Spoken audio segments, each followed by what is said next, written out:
بے شک ایمان والے کامیاب ہو گئے جو نماز میں عجز و نیاز کرتے ہیں اور جو بیہودہ باتوں سے منہ موڑے رہتے ہیں اور جو زکوٰۃ ادا کرتے ہیں اور جو اپنی شرم گاہوں کی حفاظت کرتے ہیں مگر اپنی بیویوں سے یا کنیزوں سے جو ان کی ملک ہوتی ہیں کہ ان سے تعلق قائم کرنے میں انہیں ملامت نہیں، اور جو ان کے سوا اوروں کے طالب ہوں وہ اللہ کی مقرر کی ہوئی حد سے نکل جانے والے ہیں،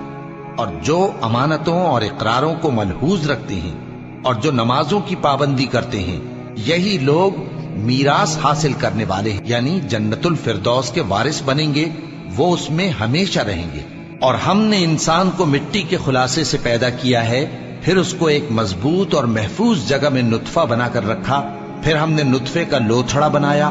پھر لوتھڑے کی بوٹی بنائی، پھر بوٹی کی ہڈیاں بنائیں، پھر ہڈیوں پر گوشت پوست چڑھایا، پھر اس کو نئی صورت میں بنا دیا۔ سو بڑا برکت والا ہے اللہ جو سب سے اچھا بنانے والا ہے۔ پھر اس کے بعد تم مر جاتے ہو، پھر قیامت کے روز اٹھا کھڑے کیے جاؤ گے، اور ہم نے تمہارے اوپر کی جانب 7 آسمان پیدا کیے، اور ہم خلقت سے غافل نہیں ہیں۔ اور ہم ہی نے آسمان سے ایک اندازے کے ساتھ پانی برسایا،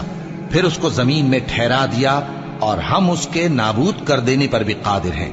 پھر ہم نے اس سے تمہارے لیے کھجوروں اور انگوروں کے باغ بنائے، ان میں تمہارے لیے بہت سے میوے ہوتے ہیں اور ان میں سے تم کھاتے ہو۔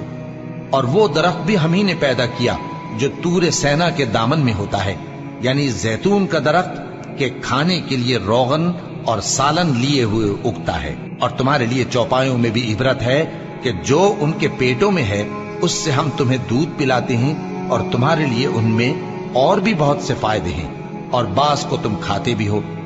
اور ان پر اور کشتیوں پر تم سواری بھی کرتے ہو۔ اور ہم نے نوح کو ان کی قوم کی طرف بھیجا تو انہوں نے ان سے کہا کہ اے قوم، اللہ ہی کی عبادت کرو، اس کے سوا تمہارا کوئی معبود نہیں، تو کیا تم ڈرتے نہیں؟ اس پر ان کی قوم کے سردار جو کافر تھے کہنے لگے کہ یہ تو تم ہی جیسا آدمی ہے، تم پر بڑائی حاصل کرنی چاہتا ہے، اور اگر اللہ چاہتا تو فرشتے اتار دیتا۔ ہم نے اپنے اگلے باپ دادا میں تو یہ بات کبھی سنی نہیں، اس آدمی کو تو دیوانگی کا عارضہ ہے، تو اس کے بارے میں کچھ مدت انتظار کرو۔